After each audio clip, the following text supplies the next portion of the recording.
Hi ವಿದ್ಯಾರ್ಥಿಗಳೇ, ಹೇಗಿದ್ದೀರಾ? ತಾವೆಲ್ಲ ಈ ಒಂದು ನವೋದಯ, ಮೊರಾರ್ಜಿ ಮತ್ತು ಸೈನಿಕ ಶಾಲೆಗಳಿಗೆ ಪ್ರಿಪೇರ್ ಮಾಡ್ತಾ ಇದ್ದಾರೆ ಅನ್ನೋದು ಗೊತ್ತಾಗಿದೆ. ಸೊ ನಿಮಗಾಗಿ ಕೆಲವೊಂದು ಈ ಮಾನಸಿಕ ಸಾಮರ್ಥ್ಯದಲ್ಲಿ ಬರುವ ಭಿನ್ನತೆಯ ಅಂದರೆ ಗುಂಪಿಗೆ ಸೇರದ ಚಿತ್ರಗಳನ್ನು ಗುರುತಿಸುವ ಒಂದು ವಿಭಾಗ, ಆ ವಿಭಾಗದಲ್ಲಿ ಬರುವಂಥ ಪ್ರಶ್ನೆಗಳು ಯಾವ ಥರ ಪ್ರಶ್ನೆಗಳನ್ನು ಕೇಳ್ತಾನೆ ಅನ್ನೋದ್ರ ಬಗ್ಗೆ ಈ ಒಂದು ವಿಡಿಯೋದಲ್ಲಿ ನೋಡೋಣ. ಹಾಗಾದರೆ ಬನ್ನಿ ಮುದ್ದು ಮಕ್ಕಳೇ, ಇವತ್ತು ಈ ಒಂದು ವಿಡಿಯೋದ ಬಗ್ಗೆ ನಿಮಗೆ ಮಾಹಿತಿಯನ್ನು ಹೇಳ್ತಾ ಇದ್ದೀನಿ. ಸೊ ಏನಿದೆ ಅಂತಂದರೆ ಭಿನ್ನತೆಯ ಪ್ರಶ್ನೆಗಳು. ಈ ಭಿನ್ನತೆಯ ಪ್ರಶ್ನೆಗಳು ನಿಮಗೆ ಏನು ಮಾಡ್ತಾನೆ ಅಂತಂದರೆ, ಈ ನವೋದಯ ಎಕ್ಸಾಮ್ಸ್ನಲ್ಲಿ ಒಟ್ಟು ಒಂದು 10 ಸೆಕ್ಷನ್ಸ್ ಇದ್ದಾವೆ. 10 ಸೆಕ್ಷನ್ದಲ್ಲಿ ಒಂದು 4 ಸೆಕ್ಷನ್ಗಳು ಬರ್ತವೆ. ಅದರೊಳಗೆ ಭಿನ್ನತೆಗಳು, ಸಮರೂಪಗಳು, ಮಿರರ್ ಇಮೇಜು ಈ ಥರ ಎಲ್ಲ ಮುಂದೆ ಬರ್ಕೊತ ಹೋಗ್ತವೆ. ಸೊ ಆ ಒಂದು 10 ವಿಭಾಗದಲ್ಲಿ 1ನೇ ಅಧ್ಯಾಯ ಏನಿದೆ ಅಂತಂದರೆ ನಿಮಗೆ ಭಿನ್ನತೆಯ ಪ್ರಶ್ನೆಗಳು ಅಂತ ಬರುತ್ತೆ. ಸೊ ಭಿನ್ನತೆಯ ಪ್ರಶ್ನೆಗಳು ಅಂದರೆ ಏನು ಮೊದಲು ನಾವು ತಿಳ್ಕೊಬೇಕು. ಏನಂತಂದರೆ ಇಲ್ಲಿ 4 ಆಕೃತಿಗಳನ್ನು ಕೊಟ್ಟಿರ್ತಾನೆ. 4 ಆಕೃತಿಗಳು ಯಾವುವು ಅಂದರೆ ABCD ಅಂತೇಳಿ ಒಂದು 4 ಆಕೃತಿಗಳನ್ನು ಕೊಟ್ಟಿರ್ತಾನೆ. ಉದಾಹರಣೆಗೆ ನೀವು ನೋಡ್ತಾ ಇರ್ಬೋದು, ಈಗ ಇಲ್ಲಿ ಒಂದು 4 ಚಿತ್ರಗಳನ್ನು ಕೊಟ್ಟಿದ್ದಾನೆ. ಓಕೆ, ಸೊ ಇದರೊಳಗೆ ABCD ಅಂತ ಕೊಟ್ಟಿದ್ದಾನೆ. ಇದರೊಳಗಿಂದ ಏನಪ್ಪ ಅಂದರೆ 3 ಚಿತ್ರಗಳಲ್ಲಿ ಅಂದರೆ 3 ಆಕೃತಿಗಳು ಸೇಮ್ ಇರುತ್ತೆ, ಅಂದರೆ ಒಂದೇ ಸಮಾನವಾದ ಒಂದಿರ್ತವೆ. ಒಂದು ಇವೆಲ್ಲಕ್ಕಿಂತ ಏನಪ್ಪ ಅಂದರೆ ಭಿನ್ನವಾಗಿರುತ್ತೆ. 4ನೇ ಆಕೃತಿ ಏನಾಗುತ್ತೆ, ಭಿನ್ನ ಆಗಿರುತ್ತೆ. ಆ ಭಿನ್ನವಾದ ಆಕೃತಿ ಯಾವುದಿದೆ, ಆ ಭಿನ್ನವಾದ ಚಿತ್ರ ಯಾವುದಿದೆ ಅನ್ನೋದನ್ನು ಗುರುತಿಸಿ ನಾವು ಉತ್ತರ ಹಾಳೆಯಲ್ಲಿ ಬರೀಬೇಕಾಗುತ್ತೆ. ಸೊ ನಿಮಗಾಗಿ ಈಗಾಗಲೇ ಗೊತ್ತಿದೆ, ನಿಮಗೆ ಏನಪ್ಪ ಅಂದರೆ ಎಕ್ಸಾಮ್ಸ್ನಲ್ಲಿ ಒಂದು OMR ಸೀಟನ್ನು ನೀಡಿರ್ತಾನೆ. ಹೌದಾ, ಆ OMR ಸೀಟ್ನಲ್ಲಿ ಗುರುತ ಹಾಕಬೇಕಾಗುತ್ತೆ. OMR ಸೀಟ್ ಏನಿರುತ್ತೆ, ಪ್ರಶ್ನೆ ಸಂಖ್ಯೆ 1ಕ್ಕೆ ಏನಪ್ಪ ಅಂದರೆ ಈ ಥರ ABCD ಅಂತ ಹೇಳ್ಬಿಟ್ಟು ಇಲ್ಲಿ ಏನು ಮಾಡಿರ್ತಾನೆ ಅಂತಂದರೆ ಈ ಥರ 3 ಇವನು ಕೊಟ್ಟಿರ್ತಾನೆ ಆಪ್ಷನ್. ಹೌದಾ, 4 ಆಪ್ಷನ್ನದು ಹಿಂಗೆ ವೃತ್ತಗಳನ್ನು ಕೊಟ್ಟಿರ್ತಾನೆ. ಈಗ ಉದಾಹರಣೆ ನೋಡೋದಾದರೆ ಇದು ನಿಮ್ಮದು OMR ಸೀಟ್ ಅಂತ ತಿಳ್ಕೊಳ್ಳಿ ಹಂಗೆ ಜಸ್ಟ್. ಓಕೆ, ಸೊ ಇಲ್ಲೊಂದು ಏನಿದೆ ಇಲ್ಲಿ ಏನು ಆಗಲೇ ಹೇಳಿದಾಗೆ ಭಿನ್ನತೆ ಪ್ರಶ್ನೆಗಳು ಯಾವ ಥರ ಬರುತ್ತೆ ಅನ್ನೋದು ನೋಡೋಣ. ಸೊ ಇಲ್ಲಿ ಏನು ಮಾಡಿದ್ದಾನೆ ಅಂತಂದರೆ 4 ಆಕೃತಿಗಳನ್ನು ಕೊಟ್ಟಿದ್ದಾನೆ. ಈ 4 ಆಕೃತಿಯಲ್ಲಿ ಏನು ಮಾಡಿದೆ, ವೃತ್ತಗಳನ್ನು ಕೊಟ್ಟಿದ್ದಾನೆ. ವೃತ್ತದಲ್ಲಿ ವೃತ್ತ ಕೊಟ್ಟಿದ್ದಾನೆ. ಓಕೆ, ಆ ವೃತ್ತಕ್ಕೆ ಒಂದು ಏನಪ್ಪ ಅಂದರೆ ಒಂದು ಗೆರೆ ಇದೆ, ಒಂದು ಗೆರೆಯನ್ನು ಕೊಟ್ಟಿದ್ದಾನೆ. ಮತ್ತು ಆಮೇಲೆ ಏನು ಮಾಡಿದ್ದಾನೆ, 2 ಕಪ್ಪು ಚುಕ್ಕಿಗಳನ್ನು ಇದ್ದಾವೆ. ಈ ಥರ ಮಾಹಿತಿಯನ್ನು ಅಂದರೆ ಈ ಥರ ಇರುವಂಥದ್ದನ್ನು ಎಲ್ಲ ವೃತ್ತದಲ್ಲಿ ನೋಡ್ತಾ ಇದ್ದಾರೆ. ಆದರೆ ಈ ಎಲ್ಲ ವೃತ್ತದಲ್ಲಿ ಇರುವಂಥ ಕಪ್ಪು ಚುಕ್ಕಿಗಳು, ಗೆರೆಗಳು ಏನಪ್ಪ ಅಂತಂದರೆ ಅದರೊಳಗೆ ಒಂದು ಏನಾಗಿದೆ, ಭಿನ್ನವಾಗಿದೆ. ನಿಮಗಾಗಲೇ ಗೊತ್ತಿದೆ, ಈ A ಚಿತ್ರವನ್ನು ನೋಡಿರಿ, ಇಲ್ಲಿ B, C ಮತ್ತು D ಆಕೃತಿಗಳು ಕಪ್ಪು ಬಿಂದುಗಳು ಏನಪ್ಪ ಅಂದರೆ ಸಮಾನವಾಗಿದ್ದಾವೆ. ಹೌದಾ, ಇಲ್ಲಿ ಎದಲ್ಲಿ ನೋಡಿ, ಎದಲ್ಲಿ ಏನಪ್ಪ ಅಂದರೆ ಒಂದು ವೃತ್ತ ಇದೆ, ಆ ವೃತ್ತದಲ್ಲಿ ಒಂದು ರೇಖೆ ಇದೆ. ಹೌದಾ, ಆ ರೇಖೆ ಎದುರು ಬದುರು ಏನಪ್ಪ ಅಂದರೆ 2 ಕಪ್ಪು ಚುಕ್ಕಿಗಳನ್ನು ನೀಡಿದ್ದಾನೆ, ಸಮಾಂತರವಾಗಿ ಇದ್ದಾವೆ. ಅದೇ ಬಿದಲ್ಲಿ ನೋಡಿ, ಅದು ಕೂಡ ಒಂದು ರೇಖೆ ಇದೆ, ಅಲ್ಲೂ ಕೂಡ 2 ಇದರ ಬದರ ಏನಪ್ಪ ಅಂತಂದರೆ ಅಲ್ಲಿ ಅಪೋಸಿಟ್ ಡೈರೆಕ್ಷನ್ದಲ್ಲಿ 2 ಚುಕ್ಕೆಗಳಿದ್ದಾವೆ. ಸಿಯಲ್ಲಿ ಏನಿದೆ, ರೇಖೆನೂ ಇದೆ, ಬಟ್ ಬಿಂದುಗಳೇನಾಗಿದ್ದಾವೆ, ಇಲ್ಲಿ ಕಪ್ಪು ಚುಕ್ಕೆಗಳು ಒಂದೇ ಕಡೆ ಬಂದಿದ್ದಾವೆ, ಅದೇ ಎದರ ಬದರ ಇಲ್ಲ. ಹೌದಾ, ಇನ್ನು ಡಿದಲ್ಲಿಯೂ ಕೂಡ ಒಂದು ರೇಖೆ ಇದೆ, ಅಲ್ಲಿ ಬಿಂದುಗಳು ಏನಪ್ಪ ಅಂದರೆ ಎದರ ಬದರ ಇದ್ದಾವೆ. ಹಾಗಾದರೆ ನಿಮಗೀಗ ಐಡೆಂಟಿಫೈ ಮಾಡಲಿಕ್ಕೆ ಈಸಿಯಾಗಿ ಗೊತ್ತಾಗುತ್ತೆ. ಅಂದರೆ ಇವೆಲ್ಲ ಏನಾಗಿದೆಪ್ಪ ಅಂದರೆ ಸೇಮ್ ಇದ್ದಾವೆ. A, B ಮತ್ತು ಡಿನಲ್ಲಿ ಸೇಮು ವೃತ್ತದಲ್ಲಿ ಸೇಮ್ ಇದ್ದಾವೆ, ಆದರೆ ಸಿ ಮಾತ್ರ ಭಿನ್ನವಾಗಿದೆ. ಇವೆಲ್ಲಕ್ಕಿಂತ ಏನಪ್ಪಾಗಿದೆ, ಸಿ ಭಿನ್ನವಾಗಿದೆ. ಯಾಕನ್ನೋದು ನಿಮ್ಗೆ ಗೊತ್ತಾಗಿದೆ. ಇಲ್ಲಿ ಹೇಳಿದಾಗೆ ವೃತ್ತದಲ್ಲಿ ಅವು ಏನು ಕಪ್ಪು ಚುಕ್ಕೆಗಳಿದಾವೆ ಒಂದೇ ಕಡೆ ಬಂದಿದ್ದಾವೆ. ಹೌದಾ, ಸೊ ಇಂಥವೇನಪ್ಪ ಅಂತಂದ್ರೆ ನಿಮ್ಗೆ ಕೊಟ್ಟಿರ್ತಾರೆ. ಹಂಗಾರೆ ಈಗ ಇದರೊಳಗೆ 1ನೇ ಕ್ವಶನ್ದ ಆನ್ಸರ್ ಏನಾಗಿದೆ, ಹಂಗಾರೆ ಸಿ ಆಗಿದೆ. ಇಲ್ಲಿ ಸಿ ಕೊಟ್ಟಂಥ OMR ಸೀಟ್ನಲ್ಲಿ ಸಿ ಏನಿರುತ್ತಲ್ಲ ಅಲ್ಲಿ ನಾವು ಏನು ಮಾಡಬೇಕು, ಇದನ್ನ ತುಂಬಬೇಕಾಗುತ್ತೆ. ಈ ಥರ ಏನಪ್ಪ ಅಂದರೆ ನೀವು ಏನಪ್ಪ ಸೇಡ್ ಮಾಡಬೇಕು. ಯಾವುದು ಭಿನ್ನವಾಗಿದೆ ಅದನ್ನು ಗುರುತಿಸಿ ಈ ಥರ ಸೇಡ್ ಮಾಡಿದರೆ ನಿಮ್ಗೆ ಏನಪ್ಪ ಅಂದರೆ ಇದು 1 ಮಾರ್ಕಸ್ ನಿಮ್ಗೆ ಸಿಗುತ್ತೆ. ಸೊ ಇದಕ್ಕೆ ಎಷ್ಟು ಮಾರ್ಕಸ್ ಇರುತ್ತೆ, ಅಷ್ಟು ನಿಮ್ಗೆ 1.25 ಅಂಕಗಳು ಸಿಗುತ್ತೆ. ಹೌದಾ, ಈ ಥರ ಪ್ರಶ್ನೆಗಳು ಯಾವ ಥರ ಬರುತ್ತೆ, ಅವ್ನು ಯಾವ ಥರ ನಾವು ಗೊತ್ತಾ ಹಿಡ್ಕೋಬೇಕು ಅನ್ನೋದನ್ನು ಇದು ನೋಡ್ಕೊತ ಹೋಗೋಣ. ಓಕೆ, ಇನ್ನು ನೆಕ್ಸ್ಟ್ ಕ್ವಶನ್ ತೊಗೋತೀನಿ. ಈಗ ನಿಮಗೆ ಗೊತ್ತಾಗ್ತಾ ಇದೆ ಸ್ಕ್ರೀನ್ ಮೇಲೆ ಏನಪ್ಪ ಅಂದರೆ ಒಂದು ಚಿತ್ರ ಬಂದಿದೆ, 4 ಆಕೃತಿಗಳಿದ್ದಾವೆ. ಆ 4 ಆಕೃತಿಯಲ್ಲಿ ಯಾವುದು ಭಿನ್ನವಾಗಿದೆ ಅದನ್ನು ನಾವು ಏನಪ್ಪ ಅಂದರೆ ಇಲ್ಲಿ ಐಡೆಂಟಿಫೈ ಮಾಡಬೇಕು. ಹೌದಾ, ಸೊ ಹಾಗಾದರೆ ನೋಡಿ ಮಕ್ಕಳೇ, ನೋಡ್ತಾ ಇದ್ದಾರೆ ತಾವೆಲ್ಲ, ಯಾವುದಿರ್ಬೋದು ಅನ್ನೋದು ಗೆಸ್ ಮಾಡಿ ಕಮೆಂಟ್ ಮಾಡಿರಿ. ಓಕೆ, ಸೊ ಹಂಗಾದರೆ ಯಾವುದು ಅನ್ನೋದನ್ನು ನೋಡೋಣ. ಸೊ ಮೊದಲಿಗೆ ನಾವು ಎಲ್ಲ ಚಿತ್ರಗಳನ್ನು ಅಬ್ಸರ್ವೇಷನ್ ಮಾಡಬೇಕು ಕ್ಲೀನಾಗಿ. ಇಲ್ಲಿ ಏನಪ್ಪ ಅಂತಂದರೆ ಚಿತ್ರಗಳನ್ನು ಅಬ್ಸರ್ವೇಷನ್ ಮಾಡಿ ಅವು ಏನಿದ್ದಾವೆ ಆಮೇಲೆ ನಮಗೆ ಗೊತ್ತಾಗುತ್ತೆ. ಹಾಗಾದರೆ ಒಂದೊಂದೇ ನೋಡ್ಕೊತ ಹೋಗೋಣ. ಇಲ್ಲಿ A, B ಮತ್ತು C ಡಿ 4 ಆಕೃತಿಗಳನ್ನು ಕೊಟ್ಟಿದ್ದಾನೆ. ಇಲ್ಲಿ ಒಂದೇ ಆಕೃತಿ ಒಳಗೆ ನೋಡ್ರಿ, ಇಲ್ಲಿ ಏನಪ್ಪ ಅಂದ್ರೆ ಬಾವುಗಳನ್ನು ನೋಡ್ರಿ. ಇಲ್ಲಿ ಎಷ್ಟು 1 2 3 4 5 6 ಬಾವುಗಳಿಂದ ಒಂದು ಷಟ್ಕೋನವನ್ನು ನೀಡಿದ್ದಾನೆ. ಹೌದಾ? ಸೊ ಇಲ್ಲಿ 2 ಷಟ್ಕೋನಗಳು ಇದಾವೆ, ಹಂಗೆ ಸೇಮ್ ಬಾವುಗಳು ಸೇಮ್ ಇದಾವೆ. ಇನ್ನೊಂದು ಚಿತ್ರನು, ಹೌದಾ? ಸೊ ಇದ್ರೊಳಗೆ ವೃತ್ತ ಕೊಟ್ಟಿದ್ದಾನೆ, ಮತ್ತು ಒಂದೇನಿದೆ ವೃತ್ತನೂ ಇದೆ. ಹೌದಾ? ಈ ಚಿತ್ರದಲ್ಲಿ ಚೌಕ ಕೊಟ್ಟಿದ್ದಾನೆ, ಒಂದು ಚೌಕ ಇದೆ, ಮತ್ತೊಂದು ಕೂಡ ಚೌಕನೇ ಇದೆ. ಸೊ ಈ ಡಿದಲ್ಲಿ ಏನಾಗಿದೆ, ಒಂದು ತ್ರಿಭುಜವನ್ನು ನೀಡಿದ್ದಾನೆ ಮತ್ತು ಒಳಗೇನು ಮಾಡಿದ್ದಾನೆ, ಚೌಕವನ್ನು ನೀಡಿದ್ದಾನೆ. ಸೊ ಈಗ ನಿಮ್ಗೆ ಐಡೆಂಟಿಫೈ ಆಗಿರ್ಬೋದು ಯಾವುದು ಭಿನ್ನವಾಗಿದೆ ಅಂತೇಳಿ. ಇಲ್ಲಿ ನೋಡಿ, ಇಲ್ಲಿ ಎಷ್ಟು ಬಾವುಗಳು ಎಂಥ ಚಿತ್ರ ಇದೆ ಅಂಥ ಚಿತ್ರನೇ ಕೊಟ್ಟಿದ್ದಾನೆ. ಇಲ್ಲೂ ಕೂಡ ವೃತ್ತ ಇದೆ, ಅಲ್ಲೂ ವೃತ್ತನೇ ಇದೆ, ಚೌಕ ಇದೆ, ಚೌಕನ ಬಂದಿದೆ. ಬಟ್ ಇಲ್ಲಿ ತ್ರಿಭುಜ ಇತ್ತು, ಇಲ್ಲಿ ಏನು ಬರಬೇಕಾಗಿತ್ತು, ತ್ರಿಭುಜ ಬರಬೇಕಾಗಿತ್ತು. ಬಟ್ ತ್ರಿಭುಜ ಬದಲು ಏನು ಮಾಡಿದಾನವ, ಚೌಕ ನೀಡಿದ್ದಾನೆ. ಹೌದಾ? ಸೊ ಹಾಗಾದರೆ 3ಕ್ಕಿಂತ ಯಾವುದು ವಿಭಿನ್ನ ಆಗಿದೆ, ಡಿ ವಿಭಿನ್ನ ಆಗಿದೆ. ಹಂಗಾರೆ ಉತ್ತರ ಯಾವುದಾಗುತ್ತೆ, ಯಾವುದು ಗುಂಪಿಗೆ ಸೇರದ ಯಾವುದು ಒಂದು ಆಕೃತಿ, ಡಿ. ಗೊತ್ತಾಯ್ತಾ? ಇದನ್ನು ನಾವು ಏನು ಮಾಡ್ಬೋದು, ಬಾವುಗಳ ಆಧಾರ ಮ್ಯಾಗೂ ನಾವು ಕಂಡುಹಿಡಿಬೋದು. ಈಗ ನೋಡಿರಿ, ಚಿತ್ರ ಮ್ಯಾಗ ನಿಮ್ಗೆ ಈಸಿಯಾಗಿ ಕಂಡುಹಿಡಿಯುತ್ತೆ. ಏನು, ಇಲ್ಲಿ ಷಟ್ಕೋನ ಇದೆಯಾ, ಷಟ್ಕೋನನೇ ಇದಾವೆ 2. ಇಲ್ಲಿ ವೃತ್ತಗಳಿದಾವೆ. ಚೌಕ ಕೊಟ್ಟನ, ಚೌಕನೇ ಇದೆ. ಇಲ್ಲಿ ತ್ರಿಭುಜ ಆಯ್ತಾ, ತ್ರಿಭುಜ ಇರಬೇಕಾಗುತ್ತೆ, ತ್ರಿಭುಜ ಇಲ್ಲ. ಹೌದಾ? ಸೊ ಈ ಥರ ನೋಡಿದ ಕೂಡಲೇ ಐಡೆಂಟಿಫೈ ಆಗುತ್ತೆ.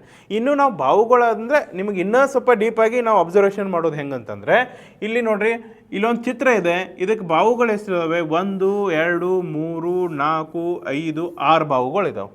ಹಂಗಾರೆ ಒಳಗಿನ ಚಿತ್ರನೂ ಇದೆ, 6 ಬಾವುಗಳದನೇ ಇದೆ. ಹೌದಾ? ಸೊ ಇಲ್ಲಿ ವೃತ್ತ ಕೊಟ್ಟಿದ್ದಾನೆ, ಒಂದು ವೃತ್ತ ಕೊಟ್ಟಿದ್ದಾನೆ, ಮತ್ತು ಒಳಗಿನ ಚಿತ್ರನೂ ಇದೆ, ಇನ್ನೊಂದು ವೃತ್ತನ ಇದೆ. ಇಲ್ಲಿ ಚೌಕ ಕೊಟ್ಟಿದ್ದಾನೆ, 4 ಬಾವಿನ ಒಂದು ಚೌಕ ಕೊಟ್ಟಿದ್ದಾನೆ, ಒಳಗೂ ಏನು ಮಾಡಿದ್ದಾನೆ, 4 ಬಾವಿನ ಒಂದು ಚೌಕನ ಇದೆ. ಹಂಗಾರೆ ಇಲ್ಲೂ ಏನಪ್ಪ ಅಂದ್ರೆ ಸಮಾನ ಆಕೃತಿಗಳಿದ್ದಾವೆ. ಇಲ್ಲಿ ಎಲ್ಲ ಆಕೃತಿಗಳು ಬಾವುಗಳು ಏನಪ್ಪ ಅಂದ್ರೆ ಸಮ ಅದಾವೆ. ಹೌದಾ? ಅಂದರೆ ಇಲ್ಲಿ 4 ಬಾವುದ ಒಂದು ಚೌಕ ಕೊಟ್ಟಿದ್ದಂತಂದ್ರೆ ಅಲ್ಲಿ ಒಳಗಿಂದನೂ ಚೌಕನೇ ಇದೆ, ಅದು 4 ಬಾವುಂದ ಇದೆ. ಹಂಗಾರೆ ಇಲ್ಲಿ ಕೊಟ್ಟಂಥ ವೃತ್ತಗಳು ಒಂದು ಸೇಮ್ ಇತ್ತಂದ್ರೆ ಅಲ್ಲೂ ಕೂಡ ವೃತ್ತನೇ ಇದೆ, ಅಲ್ಲಿ ಬೇರೆ ಆಕೃತಿ ಬಂದಿಲ್ಲ. ಆದರೆ ಇಲ್ಲಿ ತ್ರಿಭುಜ ಇದೆ, ತ್ರಿಭುಜಕ್ಕೆ 3 ಬಾವು ಇದೆ, ಇಲ್ಲೂ ಕೂಡ 3 ಬಾವುದು ಕೊಟ್ಟಿದ್ರೆ ಓಕೆ ಇರ್ತಿತ್ತು. ಆದರೆ ಇಲ್ಲಿ ಏನು ಮಾಡ್ಯಾನೆ, 4 ಬಾವುದ ಒಂದು ಚೌಕ ಕೊಟ್ಟಿದ್ದಾನೆ, ಅಂದರೆ ಅದು ಭಿನ್ನವಾಗಿದೆ. ಸೊ ಹೀಗಾಗಿ ನಾವು ಆನ್ಸರ್ ಏನಾಗುತ್ತೆ, ಹಂಗಾರೆ ಇಲ್ಲಿ ಯಾವುದು ಗುಂಪಿಗೆ ಸೇರದ ಯಾವುದು ಅಂತಂದರೆ ಡಿ ಆನ್ಸರ್. ಇಂಥ ಚಿತ್ರಗಳನ್ನು ಕೊಟ್ಟಿರ್ತಾನೆ, ಇಂಥ ಚಿತ್ರಗಳನ್ನು ನೀವು ಐಡೆಂಟಿಫೈ ಮಾಡಿ ನೀವು ಕೊಟ್ಟಂಥ ಏನು ಎಕ್ಸಾಮ್ಸಲ್ಲಿ OMR ಸೀಟ್ ಇರುತ್ತೆ, ಆ OMR ಸೀಟ್ನಲ್ಲಿ ಯಾವ ಆನ್ಸರ್ ಇರುತ್ತೆ ಆ ಆನ್ಸರನ್ನು ಬರಿಬೇಕು. OMR ಸೀಟನ್ನು ತುಂಬಬೇಕಾದ್ರೆ ಅಗದಿ ಏನಪ್ಪ ಅಂದ್ರೆ ಹುಷಾರಲ್ಲೇ ಇರಬೇಕು. ಯಾಕಂತಂದರೆ ಈಗ ನೀವು 1 2 ಈ ಥರ ಇರುತ್ತೆ, 1ನೇದು 2ನೇದು 3 4 ಈ ಥರ ಇರುತ್ತೆ. ಇಲ್ಲಿ ನಿಮ್ಗೆ ಏನಪ್ಪ ಅಂದರೆ ಈ ಥರ 4 ಆಪ್ಷನ್ಸ್ ಕೊಟ್ಟಿರ್ತಾನೆ ನಿಮ್ಗೆ. ಹೌದಾ? ಈ ಥರ 4 ಆಪ್ಷನ್ಸ್ ಕೊಟ್ಟಿರ್ತಾನೆ ನಿಮಗೆ ಈ ಥರ. ಈಗ ನೀವು 2ನೇ ಪ್ರಶ್ನೆದು ಉತ್ತರನ ಕಂಡುಹಿಡಿತಾ ಇದ್ದೀರಾ. 2ನೇ ಪ್ರಶ್ನೆದು ಉತ್ತರ ಏನಾಗಿದೆ, ಹಂಗಾರ ಡಿ ಆಗಿದೆ. ಡಿ ಹಂಗಾರ ಎಲ್ಲಿ ತುಂಬಬೇಕು, ಇಲ್ಲಿ ತುಂಬಬೇಕು ಈ ಥರ. ಆಗಲೇ ಏನಾಗಿತ್ತು, ಸಿ ಆಗಿತ್ತು, ಅದನ್ನ ಇಲ್ಲಿ ತುಂಬಿದ್ರಿ. ಹೌದಾ? ಇವಾಗ ನೀವು ಹಿಂಗೆ ಬರ್ಕೊಂತ ಹೋಗ್ತಿರ್ತೀರ. ಇನ್ ಕೇಸ್ ನೀವು ನಿಮ್ಮದು 4ನೇ ಆನ್ಸರ್ ಬಿಡಿಸ್ತಿರ್ತೀರ, 4ನೇ ಕ್ವಶನ್ ಆನ್ಸರ್ ಬಿಟ್ಟಿರ್ತೀರ, ಬಟ್ ನೀವು ತುಂಬ ಮುಂದೆ OMR ಸೀಟ್ನ 3ನೇದ್ರಾಗ ಎಲ್ಲರೂ ತುಂಬಿದ್ರಿ ಅಂತಂದ್ರೆ ಅದೇನಾಗುತ್ತೆ, ತಪ್ಪಾಗುತ್ತೆ. ಸೊ ಇಂಥ ತಪ್ಪುಗಳು ಆಗೋ ಚಾನ್ಸಸ್ ಭಾಳ ಇರ್ತವೆ. ಸೊ ನೀವೇನು ಮಾಡಬೇಕಂದ್ರೆ ಅಗದಿ ಹುಷಾರ್ಲೆ ಚಂದ ನಮಗೆ ಏನು ಮಾಡಬೇಕು, ತುಂಬಬೇಕಾಗುತ್ತೆ. ಓಕೆ? ಸೊ ಇನ್ನು ನೆಕ್ಸ್ಟ್ ನಾವು ಕ್ವಶನ್ಸ್ ಹೋಗೋದಾದರೆ, ನೆಕ್ಸ್ಟ್ ಕ್ವಶನ್ದಲ್ಲಿ ಕೂಡ ನಿಮಗೆ ಆಕೃತಿಗಳು ಬಂದಿದ್ದಾವೆ. ಇಲ್ಲೂ ಕೂಡ 4 ಆಕೃತಿಗಳನ್ನು ಕೊಟ್ಟಿದ್ದಾನೆ. ಈ 4 ಆಕೃತಿಯಲ್ಲಿ ಯಾವುದು ಒಂದು ಗುಂಪಿಗೆ ಸೇರದ ಆಕೃತಿಯಾಗಿದೆ ಅನ್ನೋ ನೋಡಬೇಕು. ಹಾಗಾದರೆ ನೋಡ್ತೀರಾ ಸ್ನೇಹಿತರೆ, ಈ ಥರ ಆನ್ಸರ್ ನೀವೇ ಹೇಳಬೇಕು. ಹೌದಾ? ಸೊ ನೋಡಿ, ಅಬ್ಸರ್ವ್ ಮಾಡಿ, ಎಲ್ಲ ಚೌಕಗಳನ್ನು ಅಬ್ಸರ್ವ್ ಮಾಡಿ, ಆಕೃತಿಗಳನ್ನು. ಇಲ್ಲಿ ಒಂದು ಚೌಕ ನೀಡಿದ್ದಾನೆ, ಆ ಚೌಕವನ್ನು 2 ಭಾಗವಾಗಿ ವಿಂಗಡಿಸಿದ್ದಾನೆ. ಒಂದೇನಪ್ಪ ಅಂದರೆ ಒಂದು ವೃತ್ತನೂ ಕೂಡ ಬಂದಿದೆ. ಸೊ ಇಲ್ಲೂ ಕೂಡ ಅದನ್ನೂ 2 ಭಾಗವಾಗಿ ವಿಂಗಡಿಸಿದ್ದಾನೆ, ವೃತ್ತ ಕೂಡ ಬಂದಿದೆ. ಆದರೆ ಸ್ವಲ್ಪ ಡಿಫ್ರೆನ್ಸ್ಗಳಿದ್ದಾವೆ. ಯಾವುದು ಯಾವ ಥರ ಅನ್ನೋದನ್ನು ನೋಡಿ ಅಬ್ಸರ್ವೇಷನ್ ಮಾಡಿ ನೋಡೋಣ. ಹಂಗಾರೆ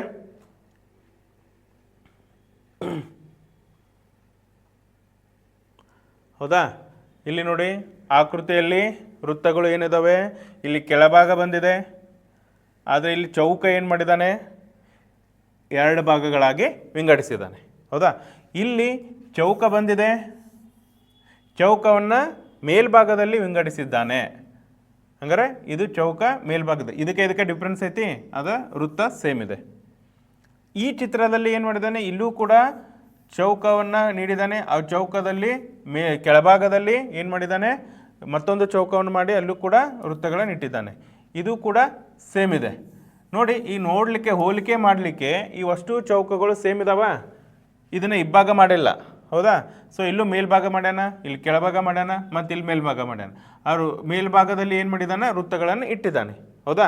ಸೊ ಇಲ್ಲೇನು ಮಾಡಿದ್ದಾನೆ ಅಂತಂದರೆ ಕೆಳಭಾಗದಲ್ಲಿ ವೃತ್ತವನ್ನು ಇಟ್ಟಿದ್ದಾನೆ, ಅದು ಚೌಕ ಏನು ಮಾಡ್ಯಾನೋ ಸಮಾನವಾಗಿ ಎರಡು ಭಾಗಗಳನ್ನು ಮಾಡಿದ್ದಾನೆ. ಇದು ಚೌಕ ಡಿಫ್ರೆನ್ಸ್ ಇದೆ, ಇವೆಲ್ಲ ಚೌಕಗಳಿಗಿಂತ ಈ ಚೌಕ ಡಿಫ್ರೆನ್ಸ್ ಇದೆ. ಹಾಗಾದರೆ ನಿಮ್ಮ ಉತ್ತರ ಯಾವುದು ಗುಂಪಿಗೆ ಸೇರಿಲ್ಲ ಅಂತಂದರೆ ಈ ಗುಂಪಿಗೆ ಸೇರಿಲ್ಲ, ಹೌದಾ? ನೀವು ಕೂಡ ಆನ್ಸರನ್ನು ಏನೇ ಮಾಡಿದ್ರಿ ಅಂತೇಳಿ ನಂಗೆ ಗೊತ್ತು, ಯಾಕಂದರೆ ನೋಡಿದ ಕೂಡಲೇ ನಿಮ್ಗೆ ಗೊತ್ತಾಗಿದೆ, ಈಸಿ ಇದ್ದಾವೆ, ಹೌದಾ? ಈಸಿ ವೇದಲ್ಲಿ ಇದ್ದಾವೆ, ಹೌದಾ? ನಿಮಗೆ ನೋಡಿರಿ ಗೊತ್ತಾಯ್ತಲ್ಲ, ಈ ಥರ ಏನಪ್ಪ ಅಂದರೆ ನಿಮ್ಗೆ ಇದನ್ನು ಕೇಳಿರ್ತಾನೆ, ಯಾವುದು ಆನ್ಸರ್ಗಳನ್ನು ಈ ಥರ ನೀವು ಮಾಡಬೇಕಾಗತ್ತೆ. ಓಕೆ, ಇನ್ನು ನೆಕ್ಸ್ಟ್ ಕ್ವಶನ್ಗೆ ಹೋಗೋಣ. ಸೊ ನೆಕ್ಸ್ಟ್ ಕ್ವಶನ್ದಲ್ಲಿ ನೋಡಿರಿ, ಇಲ್ಲಿ ನೆಕ್ಸ್ಟ್ ಕ್ವಶನ್ದಲ್ಲಿ ನಿಮಗೆ ಸಂಖ್ಯೆಗಳನ್ನು ಕೊಟ್ಟಿದ್ದಾನೆ, ಏನು ಅಂತ ನೋಡೋಣ. ಇಲ್ಲಿ 4 ಕೊಟ್ಟಿದ್ದಾನೆ, ಇಲ್ಲಿ 9 ಕೊಟ್ಟಿದ್ದಾನೆ, ಇಲ್ಲಿ 15 ಕೊಟ್ಟಿದ್ದಾನೆ, 16 ಕೊಟ್ಟಿದ್ದಾನೆ. ಹಾಗಾದರೆ ಈ ಅಷ್ಟು ಚೌಕದಲ್ಲಿ ಯಾವುದೋ ಒಂದು ಚೌಕದಲ್ಲಿ ಇರುವಂಥ ಅಥವಾ ಒಂದು ಆಕೃತಿಯಲ್ಲಿರುವಂಥ ಒಂದು ಡಿಫ್ರೆಂಟ್ ಇದೆ, ಯಾವುದು ಅಂತೇಳಿ ನೋಡಿರಿ, ಗೆಸ್ ಮಾಡಿ ಇದ್ರೊಳಗೆ ಯಾವುದು ಆನ್ಸರ್ ಆಗ್ಬೋದು ನೋಡಿ. ಇಲ್ಲಿ ಚೌಕದಲ್ಲಿ 4 ಕೊಟ್ಟಿದ್ದಾನೆ, ಇಲ್ಲಿ 9 ಕೊಟ್ಟಿದ್ದಾನೆ, ಇಲ್ಲಿ 15 ಕೊಟ್ಟಿದ್ದಾನೆ, 16 ಕೊಟ್ಟಿದ್ದಾನೆ. ಹಾಗಾದರೆ ಯಾವುದೊಂದು ಡಿಫ್ರೆನ್ಸ್ ಇರ್ಬೋದು, ಯಾವ ಸಂಖ್ಯೆಯಲ್ಲಿ ಡಿಫ್ರೆನ್ಸ್ ಇದೆ ನೋಡೋಣ. ಓಕೆ, ಒಂದೊಂದು ನೋಡೋಣ. ಸೊ ಇಲ್ಲಿ ಏನು ಮಾಡಿದ್ದಾನೆ ಅಂತಂದರೆ ಎಲ್ಲವೂ ವರ್ಗ ಸಂಖ್ಯೆಗಳನ್ನು ನೀಡಿದ್ದಾನೆ, ಆದರೆ ಒಂದು ಮಾತ್ರ ವರ್ಗ ಸಂಖ್ಯೆ ಆಗೋದಿಲ್ಲ. ಅದು ಯಾವುದು ಅನ್ನೋದು ಗೊತ್ತಿತ್ತು, ನಿಮಗೆ ಗೊತ್ತಿದೆ. ವರ್ಗ ಸಂಖ್ಯೆ ಅಂದರೆ ಏನು ಮೊದಲು ನಮ್ಗೆ ಗೊತ್ತಿರಬೇಕು. ವರ್ಗ ಸಂಖ್ಯೆ ಅಂದರೆ ಗೊತ್ತಿದೆ, ಒಂದು ಸಂಖ್ಯೆಯನ್ನು ಅದೇ ಸಂಖ್ಯೆಯಿಂದ ಗುಣಿಸಿದಂಥ ಬರುವ ಮೊತ್ತಕ್ಕೆ ಏನಂತೇವೆ ನಾವು? ವರ್ಗ ಸಂಖ್ಯೆ ಅಂತೇವೆ. ಉದಾಹರಣೆಗೆ ಈ ಭಾಗ 2 ಇದೆಯಾ, 2ನ್ನು 2ರಿಂದನೇ ಗುಣಿಸ್ಬೇಕು, ಅದೇ ಸಂಖ್ಯೆಯನ್ನು ಇನ್ನೊಮ್ಮೆ ಗುಣಿಸ್ಬೇಕು, ಬರುವಂಥ ಮೊತ್ತ ಏನಾಗಿರ್ತದೆ? ಅದು ವರ್ಗ ಸಂಖ್ಯೆ ಆಗಿರ್ತದೆ, ಹೌದಾ?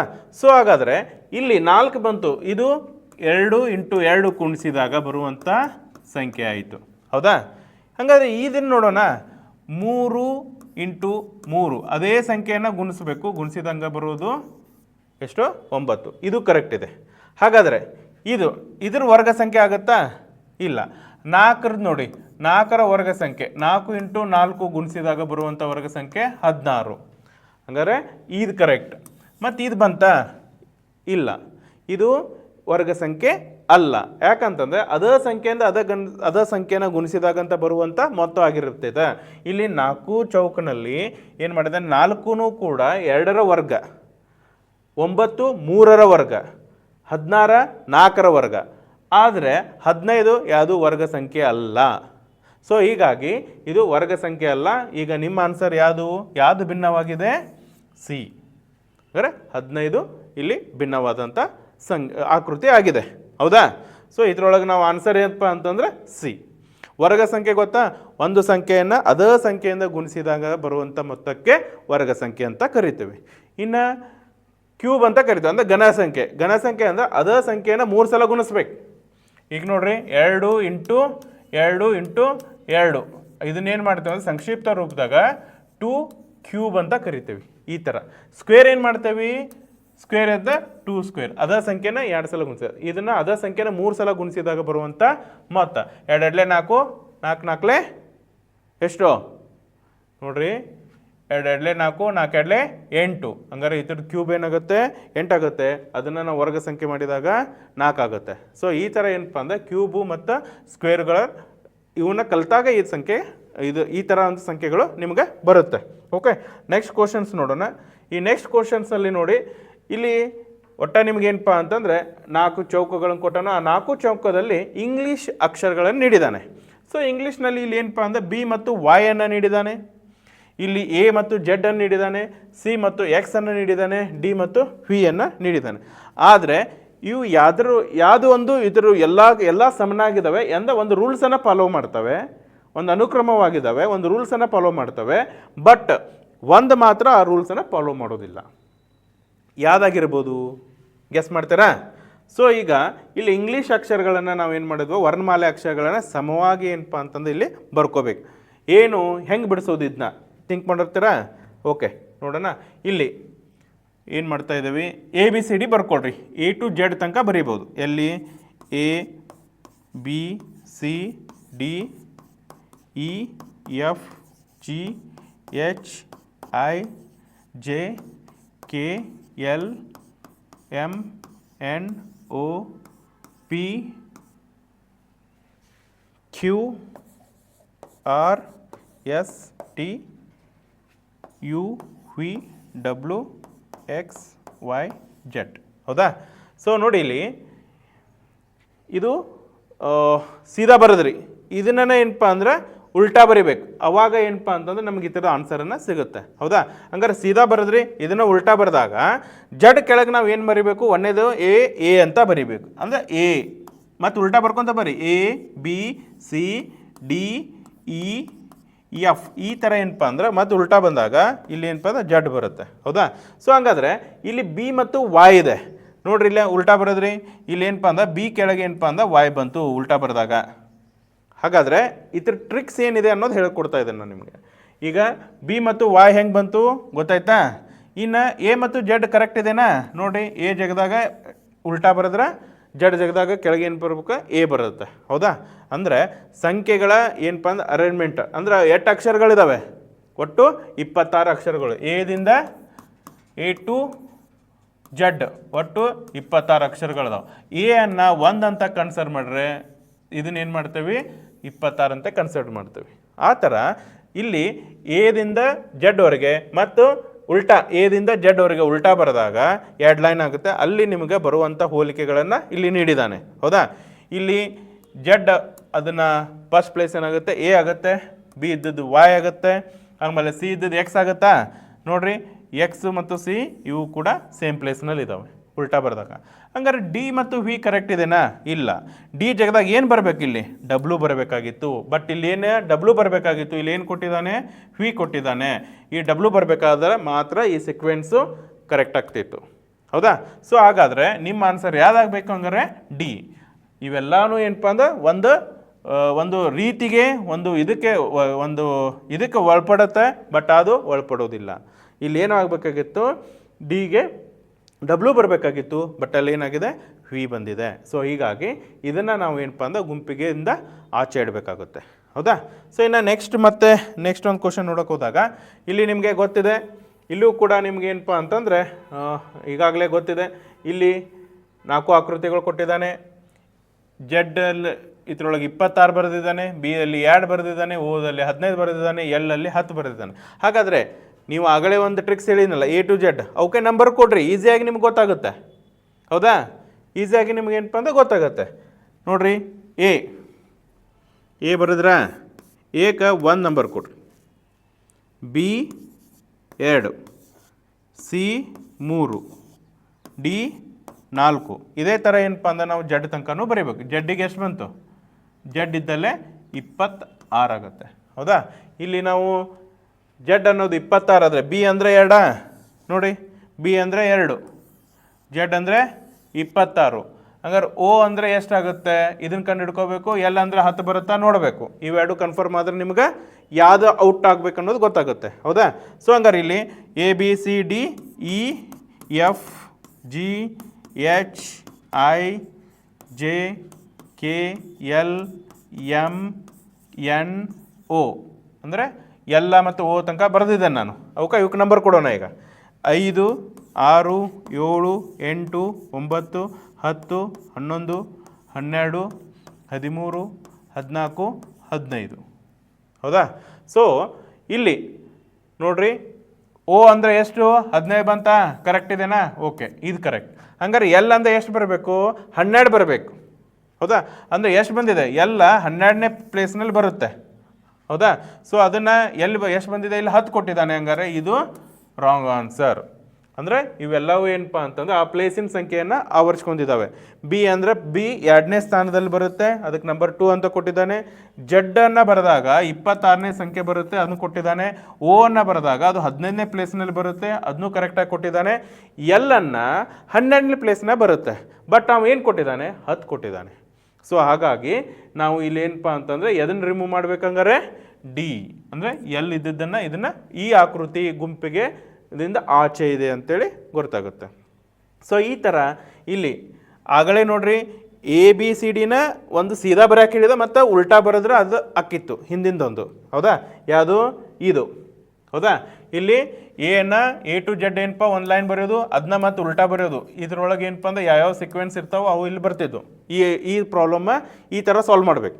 ಮುಂದಿಂದ ಏನು ಮಾಡಿದ್ದಾನಂದರೆ ಆ ಎ ಬಿ ಸಿ ಡಿಗೆ ಏನಪ್ಪ ಅಂದ್ರೆ ಅಕ್ಷರಗಳಿಗೆ ಸಂಖ್ಯೆಗಳನ್ನು ನೀಡಿದ್ದಾನೆ. ಸೊ ಸಂಖ್ಯೆಗಳನ್ನು ನೀಡಕೊಂತ ಹೋದಾಗ ಎ ಅನ್ನೋದು 1 ಆದರೆ ಜಡ್ ಅನ್ನೋದು 26. ಅರ್ಥ ಆಯ್ತಾ? ಸೊ ಹಂಗಾರೆ ಬಿ ಅಂದರೆ ಎಷ್ಟು? 2. ಓ ಅಂದರೆ 15. ಎಲ್ ಅಂದರೆ ಎಷ್ಟು ಬರ್ತಿತ್ತು? 12 ಬರ್ತಿತ್ತು. ಬಟ್ ಎಲ್ಲ ಎಷ್ಟು ಕೊಟ್ಟಾನ? 10 ಕೊಟ್ಟಿದ್ದಕ್ಕೆ ಇದು ಆಕೃತಿ ಚೇಂಜ್ ಆಗುತ್ತೆ. ಅರ್ಥ ಆಯ್ತಾ? ಸೊ ನೆಕ್ಸ್ಟ್ ಹೋಗೋಣ. ಎಸ್ ವಿದ್ಯಾರ್ಥಿಗಳೇ, ನಿಮಗೆ ತಿಳಿತಾ ಇದೆ ಅಂತ ಭಾವಿಸ್ತಾ ಇದ್ದೀನಿ. ನೀವು ಈಸಿಯಾಗಿರುತ್ತೆ. ಸ್ವಲ್ಪ ಏನಪ್ಪ ಅಂತಂದರೆ ನೀವು ಸ್ವಲ್ಪ ಅಬ್ಸರ್ವೇಷನ್ ಮಾಡಬೇಕು. ನಿಮಗೆ ಮ್ಯಾಥ್ಸ್ ರಿಲೇಟೆಡ್ ಏನಪ್ಪ ಅಂತಂದರೆ ಸ್ವಲ್ಪ ಭಿನ್ನ ರಾಶಿಗಳಾಗಿರ್ಬೋದು, ಆಮೇಲೆ ವರ್ಗ ಸಂಖ್ಯೆಗಳು, ಸಮಸಂಖ್ಯೆಗಳು, ಬೆಸ ಸಂಖ್ಯೆಗಳು, ಹೌದಾ? ಸೊ ಇಂಥವೆಲ್ಲ ಸ್ವಲ್ಪ ನಾಲೆಜ್ ಇರಬೇಕು. ಅಂಥವೆಲ್ಲ ಇದ್ದಂದರೆ ಇವನು ಈಸಿಯಾಗಿ ನಾವು ಕ್ಲಿಯರ್ ಮಾಡ್ಕೋಬೋದು, ಹೌದಾ? ಇಂಥವಕ್ಕೆ ಸಂಖ್ಯೆಗಳು ಇರುತ್ತೆ. ನೆಕ್ಸ್ಟು ಇಲ್ಲಿ ಒಂದು ಅಬ್ಸರ್ವೇಷನ್ ನೋಡ್ರಿ. ಇಲ್ಲೇನು ಮಾಡಿದ್ದಾನೆ? ಒಂದು ಆಕೃತಿ ಒಳಗೆ ಪ್ರಾಣಿ ಮತ್ತು ಪಕ್ಷಿ ಯಾವುದು ಕೀಟಗಳನ್ನು ಇವನ್ನೆಲ್ಲ ನೀಡಿದ್ದಾನೆ, ಹೌದಾ? ಇಲ್ಲಿ ನಿಮಗೆ ನೊಣ ಅಂತಿದೆ, ಇರುವೆ ಇದೆ, ಆಮೇಲೆ ಈ ಚಿತ್ರದಲ್ಲಿ ಏನಿದು ಚಿಟ್ಟೆ ಇದೆ, ಮತ್ತು ಇಲ್ಲಿ ಒಂದು ಕಪ್ಪಿ ಇದೆ. ಸೊ ಅದು ಈಸಿಯಾಗಿ ನಿಮಗಂತ ಈಗ ಐಡೆಂಟಿಫೈ ಪಟ್ನ ಗೊತ್ತಾಗ್ಬೋದು ಯಾವುದು ಹೋಗುತ್ತೆ ಅಂತೇಳಿ. ಎಸ್, ನೀವು ಗೆಸ್ ಮಾಡಿದ ಕರೆ. ಯಾವುದು ಅಂತಂದ್ರೆ ಕಪ್ಪೆ, ಹೌದಾ? ಸೊ ಇದು ನೋಡಿ, ಇವೆಲ್ಲ ಏನಪ್ಪ ಅಂದರೆ ಕೀಟ ವರ್ಗಕ್ಕೆ ಸೇರ್ತಾವೆ ಇವೆಲ್ಲ, ಹೌದಾ? ಕೀಟ ವರ್ಗಗಳು ಸೇರ್ತವೆ. ಬಟ್ ಇದೇನಪ್ಪ ಅಂದ್ರೆ ಉಭಯವಾಸಿ, ಹೌದಾ? ಇದು ಉಭಯವಾಸಿ ಅಂತ ಕರಿತೇವೆ. ಆಮೇಲೆ ಇನ್ನೊಂದು ಉಭಯವಾಸಿ ಯಾಕಂದರೆ ಇದು ನೀರಿನಲ್ಲೂ ಇರುತ್ತೆ ಮತ್ತು ಭೂಮಿ ಮೇಲೂ ಇರುತ್ತೆ, ಹೌದಾ? ಸೊ ಇವೆಲ್ಲ ಏನಪ್ಪ ಅಂತಂದರೆ ಇವು ಭೂಮಿ ಒಳಗೆ, ನೀರೊಳಗೆ ಇರೋದಿಲ್ಲ. ಅದನ್ನೂ ಕನ್ಸಿಡರ್ ಮಾಡ್ಬೋದು ನೀವು, ಹೌದಾ? ಇಲ್ಲ ಅಂದರೆ ಇವೆಲ್ಲ ಕೀಟ ವರ್ಗಕ್ಕೆ ಸಿಗ್ತದ. ಇದೊಂದು ಪ್ರಾಣಿ ಮತ್ತು ಉಭಯ ವರ್ಗಕ್ಕೆ ಸೇರ್ತದೆ, ಪ್ರಾಣಿಗಳ ವರ್ಗಕ್ಕೆ ಸೇರ್ತದೆ, ಹೌದಾ? ಕಪ್ಪೆ. ಮತ್ತು ಈ ಥರ ಏನಪ್ಪ ಅಂದರೆ ನೀವು ಗೆಸ್ ಮಾಡಿ ಇದನ್ನು ಗುಂಪಿಂದ ಔಟ್ಸೈಡ್ ಇದು ಮಾಡ್ಕೋಬೋದು, ಹೌದಾ? ಸೊ ಇಂಥ ಪ್ರಶ್ನೆಗಳು ಈಗ ನಿಮಗೆ ಸಾಕಷ್ಟು ಬರುತ್ತೆ ನಿಮ್ಮ ನವೋದಯ ಇದರೊಳಗೆ.